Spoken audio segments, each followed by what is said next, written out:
Pada video ini akan dipresentasikan proyek konfigurasi firewall dasar menggunakan UEFI di sistem operasi Ubuntu 24.04 LTS. Proyek ini dikerjakan oleh tim firewall yang beranggotakan Cinta Yangges dengan NIM 231402038 dan Naila Shiva dengan NIM 231402123.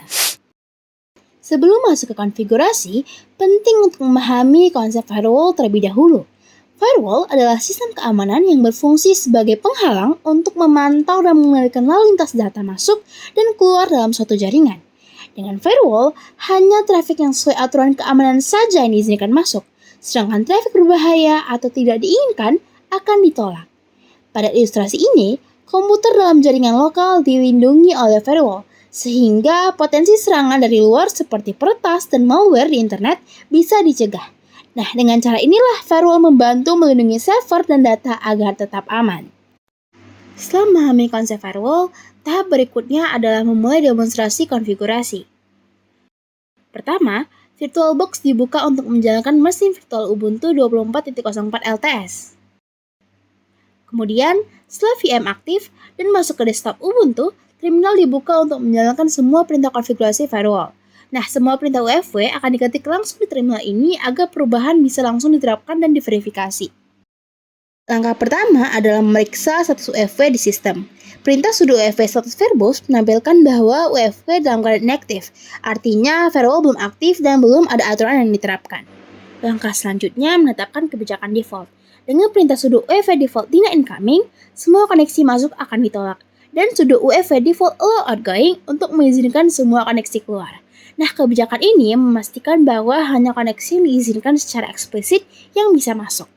Setelah kebijakan dasar ditentukan, layanan penting perlu diizinkan secara spesifik agar tetap bisa diakses dari luar.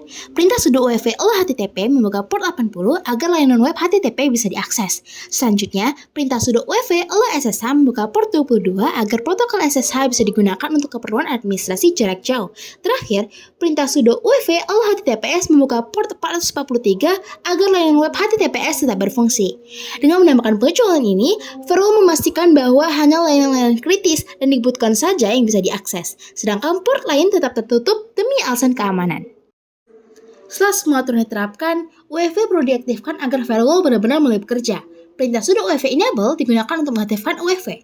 Sistem akan menampilkan peringatan bahwa perintah ini bisa memutus koneksi aktif seperti SSH. Namun, karena port SSH sudah diizinkan sebelumnya, koneksi tetap aman. Dengan menjawab Y, UEFI resmi diaktifkan dan firewall akan langsung melindungi server berdasarkan aturan yang sudah dibuat. Selain itu, UEFI juga secara otomatis diatur untuk aktif setiap kali sistem di-restart, sehingga keamanan server tetap terjaga secara berkelanjutan. Langkah terakhir adalah memeriksa status UEFI untuk memastikan bahwa semua konfigurasi sudah sesuai.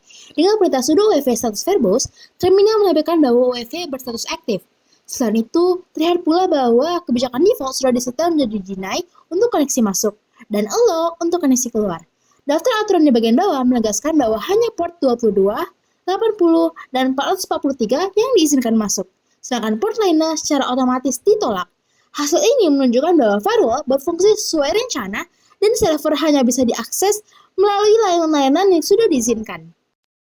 Sebagai kesimpulan, konfigurasi dasar UEFI ini membantu melindungi sistem dari koneksi yang tidak diinginkan dan memastikan hanya layanan penting yang diizinkan. Sekian presentasi dari kelompok firewall, terima kasih.